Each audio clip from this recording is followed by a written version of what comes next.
Olá, bem-vindos a mais uma edição do nosso podcast Conversas que Inspiram. Desta vez eu tenho comigo Susana Miranda. Ela é neuropsicóloga aqui no Hospital CUF. Muito bem-vinda, Susana. Obrigada, Vitor. Nós vamos, como sempre, começar com a nossa conversa do costume, e a pergunta do costume é sempre a mesma. O que é que fez hoje pela sua saúde mental e bem-estar?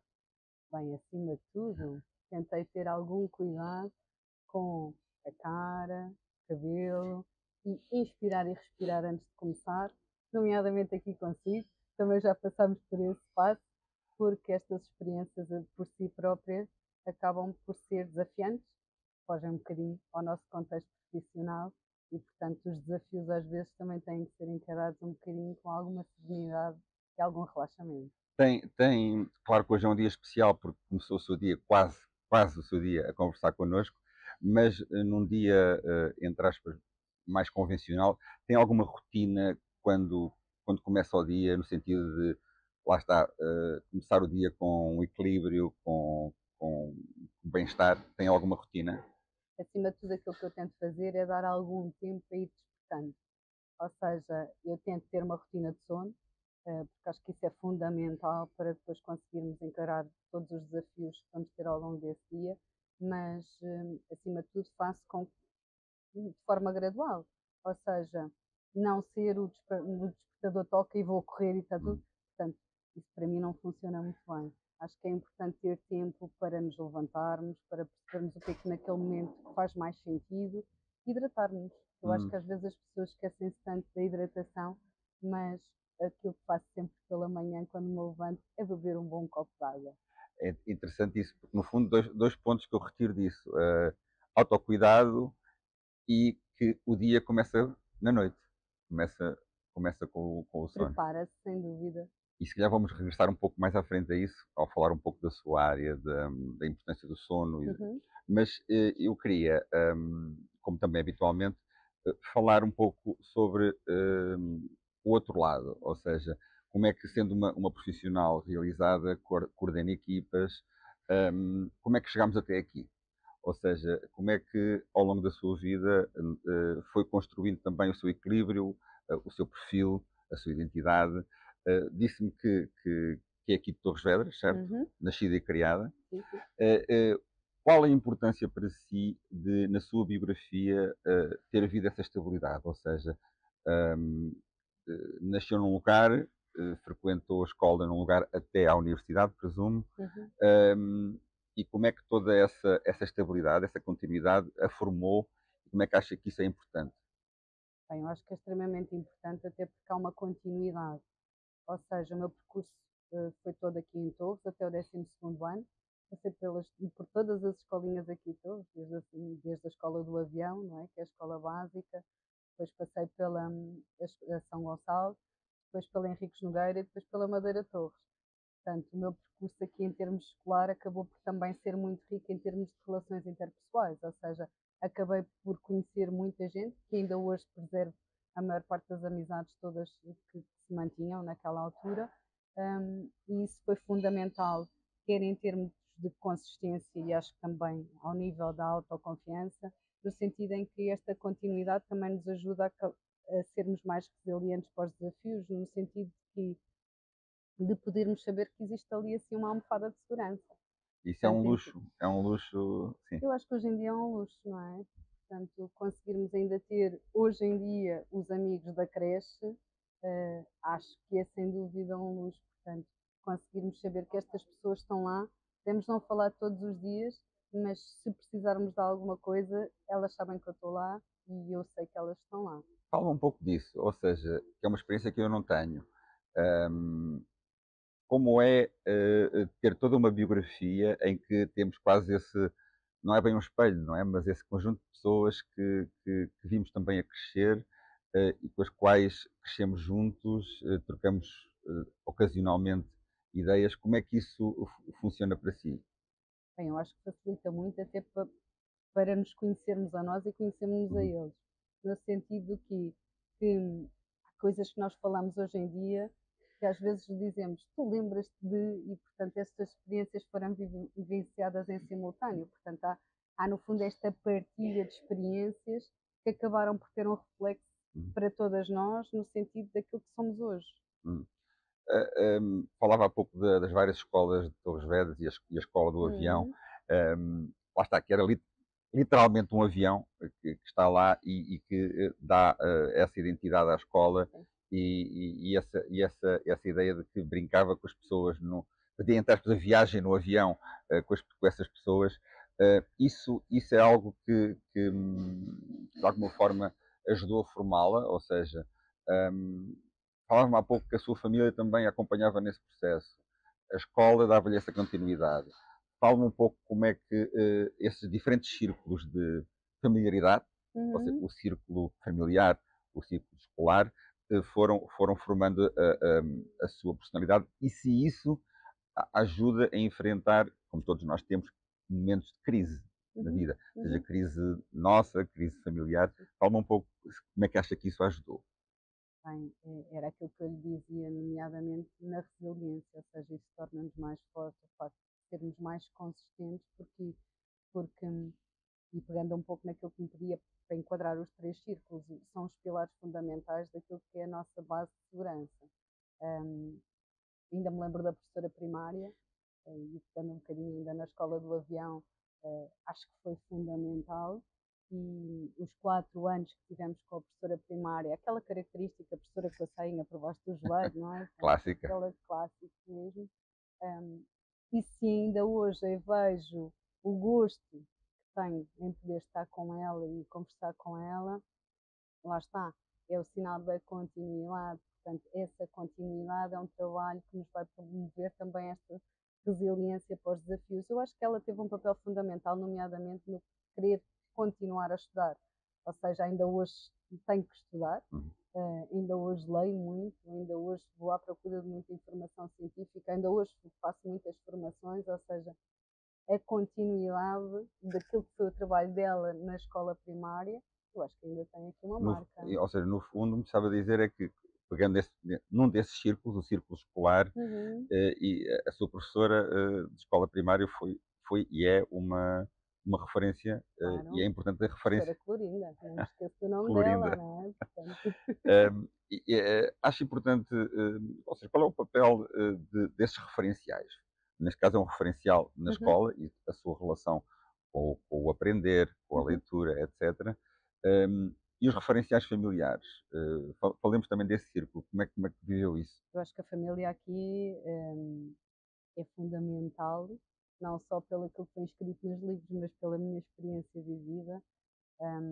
Minha avó sempre teve um papel da matriarca da família e, portanto, sempre deu esta consistência de estarmos todos juntos e, portanto, de alguma forma, das reuniões familiares todas as semanas existiam, mas mantendo os limites, ou seja, sem haver uma interferência, mas no fundo ela fazia esta questão de estarmos sempre todos reunidos. Portanto, ainda hoje tentamos fazer de alguma forma isto, ou seja, apesar dela já cá não estar, e sem dúvida que faz muita falta, no entanto, ela continua a perpetuar tudo aquilo que ela nos ia passando, através daquilo que nos lembraríamos que ela faria naquele momento, através daquilo que ela nos poderia Os dizer nos valores, momentos de desafio, ou os seja, valores também. tudo isso acaba por nos dar esta sensação que eu falava há pouco de segurança e alguma resiliência de como é que seria, o que é que aconteceria. Portanto, pensar às vezes nisso também nos dá tranquilidade, porque é uma figura muito presente, muito consistente. E o que é que acontece quando, por exemplo, no círculo familiar há uma peça que desaparece de repente?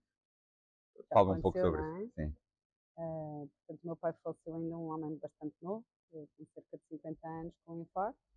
Um, eu acho que claro que cria uma marca, mas não só o acontecimento em si, mas a forma como nos é comunicado o acontecimento acaba por criar aqui um certo impacto.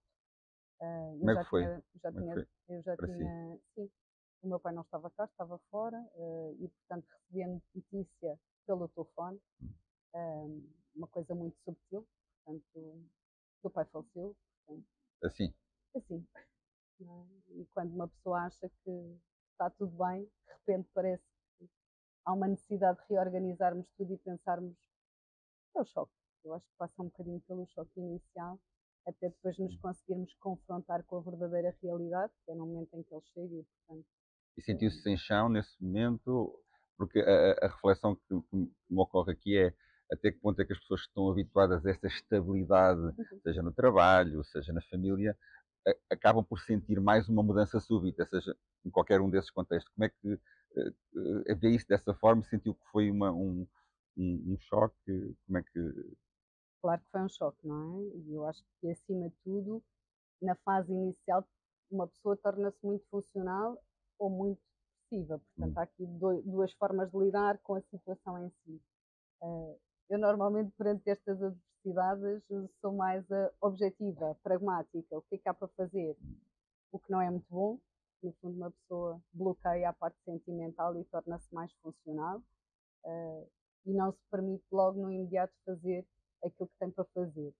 No entanto, permiti-me fazê-lo logo a seguir, num momento um pouco mais reservado, e portanto foi-nos permitido poder estar com ele quando ele chegou logo. E, e claro que desabei, eu acho que isso é o processo normal. Quando lhe digo desabei, chorei, estava zangada, estava triste, portanto aquelas emoções floriram todas naquele momento. Foi a primeira morte vivenciada, que acabei por ter que me confrontar. E não só a notícia como é dada a nós, mas depois quando também temos os nossos próprios descendentes, é como é que nos vamos reorganizar para poder fazer esta comunicação com o menor impacto possível, sendo que vai ter sempre impacto. Porque há sempre um espaço vazio, um espaço, não é um espaço tanto físico, é um espaço emocional. E resolvidas as questões funcionais da vida e da perda, Uhum. como é que resolvemos as questões não funcionais, o invisível? Como é que resolvemos o invisível? Vocês conseguiram resolver o invisível? Olha, acima de tudo, tentamos lhe dar sempre algum significado, que isso torna-se mais simples as pessoas conseguirem dar, andar para a frente, como se costuma dizer nas gírias. Ou seja, torna-nos mais capazes de tentarmos superar. Agora, é importante poder falar que houve esta perda. Ou Hum, seja, isto aconteceu. assumir. Assumir, claro, não é? Sem dar muitos pormenores, sem termos que dizer muitas coisas, e digo isto porque na altura tinha miúdos pequenos, portanto, os meus filhos eram pequenos, e acabava por ter que fazer esta comunicação com algum cuidado, nomeadamente por isso. Hum. Nesse dia, por exemplo, os miúdos são extremamente sensitivos e emocionais. Nesse dia fui buscar a minha filha à escola, porque achei que tinha que ir buscá-la à escola. E a primeira coisa que ela me diz quando eu chego ao portão, porque não era habitual ser eu a ir buscá-la, ela diz-me o que é que aconteceu, assim, com um ar muito curioso, e percebeu que alguma coisa havia de diferente. E, portanto, é a partir daí, ou seja, iniciando essa conversa, esta deixa dela, aconteceu alguma coisa. Portanto, o avô não está bem, e, portanto, no fundo, é irmos preparando para o desfecho da notícia e não termos que dar a notícia assim de repente, Abrupto como você recebeu. como a recebi, no fundo, não é? Eu penso que este ponto é um ponto interessante até para nós extrapolarmos para aquilo que é a vivência atual da nossa sociedade. Uhum. Estamos a falar de momentos de ruptura, momentos de mudança, perdas ou outros fatores. Hum, Até que ponto é que hoje em dia, e falando um pouco também da sua experiência, acha que os mais jovens, tem o exemplo dos seus filhos, mas certamente outros na sua prática clínica, por viverem tão, entre aspas, desligados neste universo virtual, os torna mais ou menos capazes de lidar com a mudança, com a perda, com este género de fenómenos na sua vida, seja no seu círculo de amigos, seja na sua família. Uh, uh, e como é que acha que a nossa sociedade está a viver essa realidade, em especial esta geração mais jovem? Uhum. Permita-me corrigir aqui uma coisa, que é, eu não sei se os jovens são assim tão desligados. É, é o discurso. Eu não estava a dizer que é o discurso que se assume, não é? Ou seja, no fundo, eu acho que eles estão ligados àquilo que lhes interessa, Uhum. e aos interesses deles, eles estão lá. Hum, Às vezes não conseguimos chegar a eles da maneira como era suposto, porque eles deixaram de estar tão disponíveis, e o adulto às vezes não está tão disponível também. Portanto, há aqui uma barreira na Há um comunicação. desencontro. Isso, isso. Ou seja, há interesses na mesma, há coisas que vivenciam, que às vezes há pouca disponibilidade para comunicarem, e esta falta de comunicação é o que faz com que às vezes parece que haja um desligamento, tanto que eles depois acabam por se refugiar muito nos pares, ou seja, nos colegas da idade deles, no sentido do que eles percebem que estão na mesma onda, portanto, se está tudo mais ou menos nivelado, então a comunicação flui mais facilmente, têm os mesmos interesses, tudo mais, mas eles pensam, eles têm ideias, eles continuam a ver conteúdos. O que é importante aqui é perguntar-lhes, ou seja, aquilo que eu dizia há pouco, isso é uma conversa. Às vezes é uma coisa tão simples, mas que os próprios adultos às vezes estão tão nos seus próprios pensamentos que acabam por não ter esta disponibilidade para iniciar o diálogo externo porque estão num diálogo interno. O que, no fundo, está a devolver aos adultos a responsabilidade por esta questão que tanto se fala de alguma alienação dos jovens nas redes sociais. No fundo, são precisos dois para dançar, não é? Sim, E há aqui um desencontro, como falávamos há pouco. Um, os próprios adultos estão a ser também arrastados por essa ferramenta das redes sociais e eles próprios também estão alienados. Como é que, por exemplo, no seu caso, consegue restabelecer regularmente essa conexão, por exemplo, com os seus filhos? Imagino que pratica isso uhum. como mãe, para além de como técnica, por assim dizer, como psicóloga. Como é que faz isso? Acima de tudo isto que diz, que é nós não devemos só fazer as coisas no contexto clínico, mas tentar pelo menos fazer algumas coisas no contexto pessoal.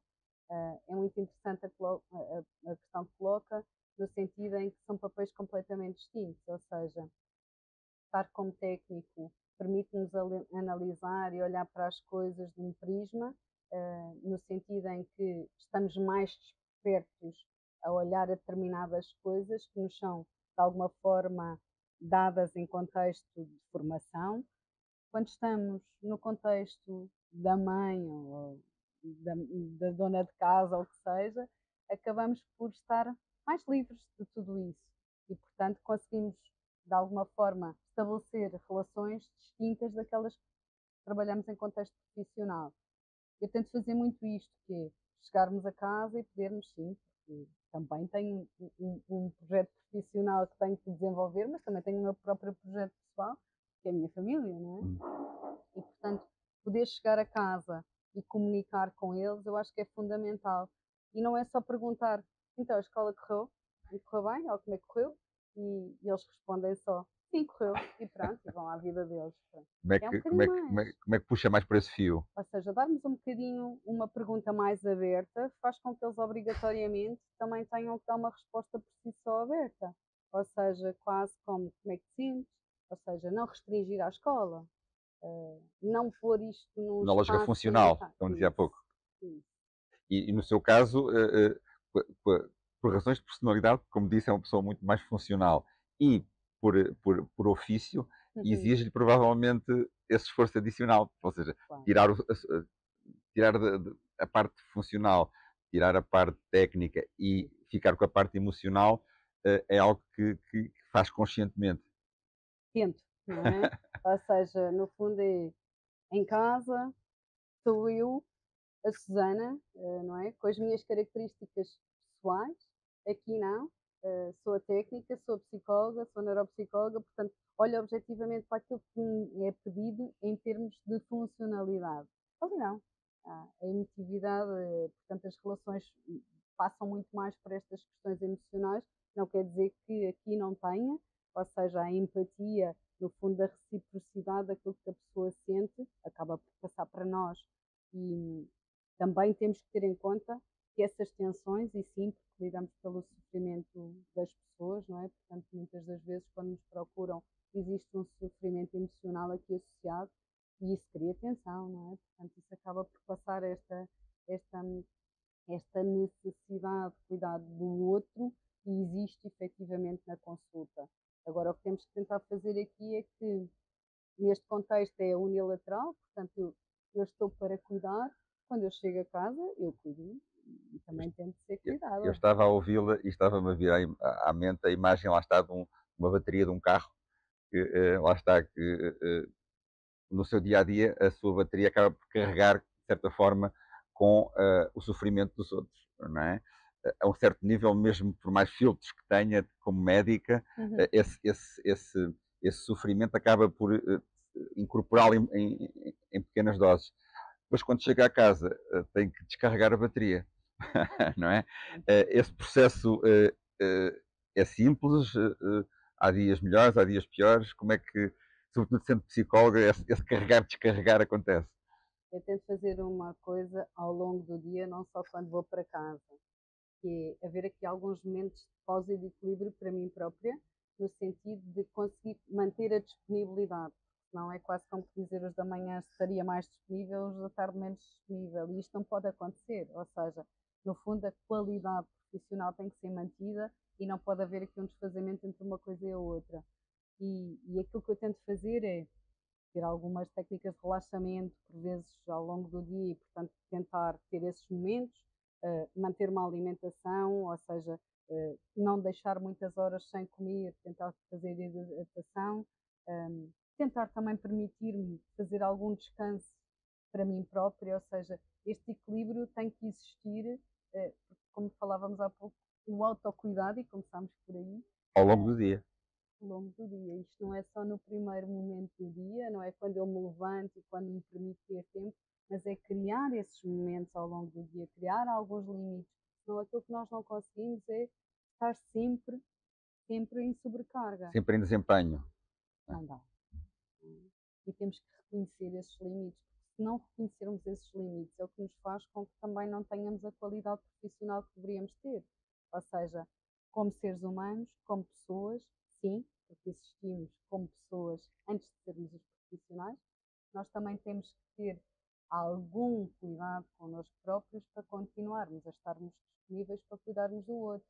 Eu costumo dar sempre o exemplo na minha consulta, que é quando vamos no avião, a primeira coisa que nos dizem é coloca a sua máscara antes de colocar ao outro, ou seja, antes de fazermos o cuidado ao outro, temos que estar cuidados para conseguirmos continuar a cuidar. Isso é um bom, é um bom conselho.